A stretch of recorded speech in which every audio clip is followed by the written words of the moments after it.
Lỡ ưu tiên họ thà nhóm miền polygon phèm vào mùi chẳng ạ.ហើយបន្ទាប់មកខ្ញុំចង់បង្កើតចំណុចយាមការទៅតាម polygon ហ្នឹងអញ្ចឹងយើងទី1យើងបញ្ចូលអត្តន័យ polygon យើងមកណា add data នេះមកនេះហើយបញ្ចូល set file ហ្នឹងមកបាទបន្ទាប់មកទៀតយើងទៅរក tool មួយឈ្មោះអញ្ចឹងយើងទៅកន្លែង search មកបាទ search នេះបើអ្នកនរគ្នាអត់មាននៅកន្លែងហ្នឹងអាចរកមើលនៅតំណេះបាននេះឃើញទេក្រុម Windows នេះឬក៏ control អក្សរ S ណាបាទអញ្ចឹងកន្លែង search នេះយើងវាយពាក្យថា word Thai ឬក៏ word text នេះ word text to point អត់មានអញ្ចឹងមាន word Thai ណា word Thai to point អូខេនេះអញ្ចឹង tool នេះ feature word Thai to point ណាអញ្ចឹងយើងចុចលើវាមក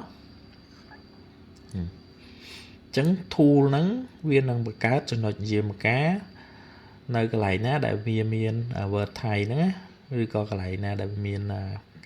ពងកែងហ្នឹងបាទអញ្ចឹងយើងដាក់set file យើងចូលកន្លែង input feature នេះមកយើងទាញចូលក៏បានឬក៏ចុច approve ចុះនេះក៏បានណាហើយអានេះកន្លែងយើង save វាទុក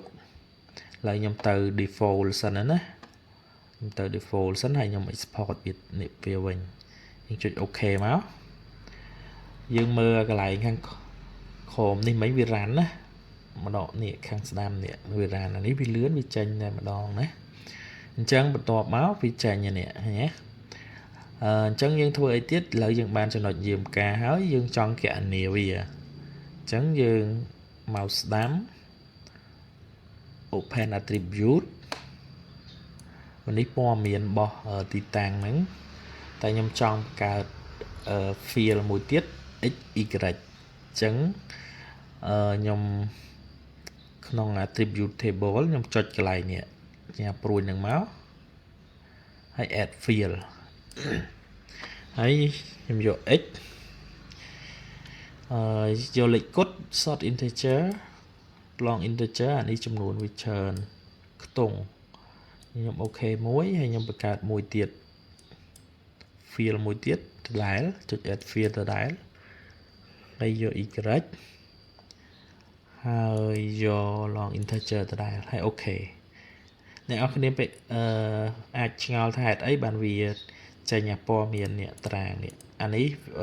ទិន្នន័យយើងវាទិន្នន័យជា geodatabase អញ្ចឹងវាចេញជាតារាងនេះនៅពេលដែលយើង export វាទៅជា set file វាអត់ចេញតារាង field property នេះទេណា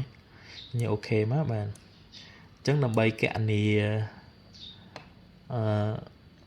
យាមការយើងមកវាលើអា cloud ហ្នឹងមកឲ្យវាសញ្ញាព្រួញចុះចេះមកហើយយើងចុចមកឆ្វេងមួយហើយបន្ទាប់មកទៀតយើងចុចមកស្ដាំនេះ calculate geometry នេះណាយើងយកវាមកហើយយើងអូខេទៅហើយនេះ x យើងយក x អានេះ meter វាយើងទុកដដែលតាម coordinate system របស់ file ហ្នឹងប្រទេសកម្ពុជាយើងគឺ 048n យើងអូខេមកហើយចេះនេះធ្វើដូចគ្នាចុចព្រួញឲ្យវាឃើញព្រួញចុះក្រោមហើយចុចវាហើយ calculate geometry ចេះតែត្រង់នេះយើងយកជាលេខ y វិញណាហើយនេះយើងយកអូខេមកហើយចេះមកបាទនេះជាចំណុចយាមការដែលយើងបានអញ្ចឹង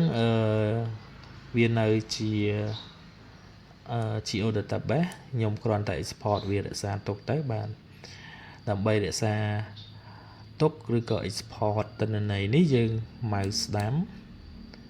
ហើយមករកពាក្យ data export data ហើយយើង save វាមកបាទកន្លែងណានោះអីនោះហើយចុច save មកគឺជាការស្រេចបាទសូមអរគុណចំពោះវីដេអូនេះបាទ